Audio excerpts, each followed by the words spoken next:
ನಿನ್ನೆ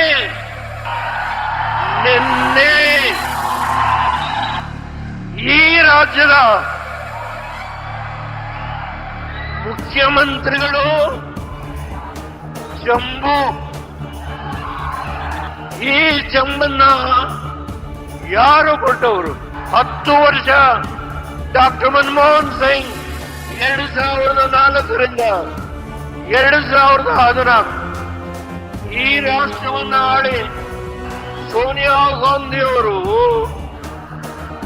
UPA chairperson. ಎಷ್ಟು ಭ್ರಷ್ಟಾಚಾರ!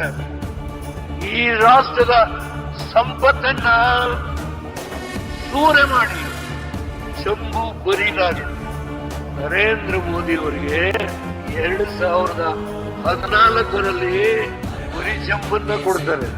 ಅದನ್ನ ಇವತ್ತು 10 ವರ್ಷ ಈ ದೇಶವನ್ನ ಆಳಿ ಅದನ್ನ ಅಕ್ಷಯ ಪಾತ್ರೆಯನ್ನಾಗಿ ಮಾಡಿ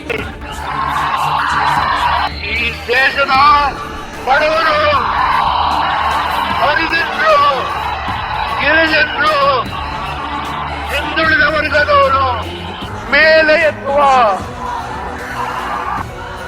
ಕೆಲಸವನ್ನ ಮಾಡಿದಂತ ಮಹಾನ್ ಭಾವ ಇಲ್ಲಿ ಕೂತಿದ್ದಾರೆ ನರೇಂದ್ರ ಮೋದಿ.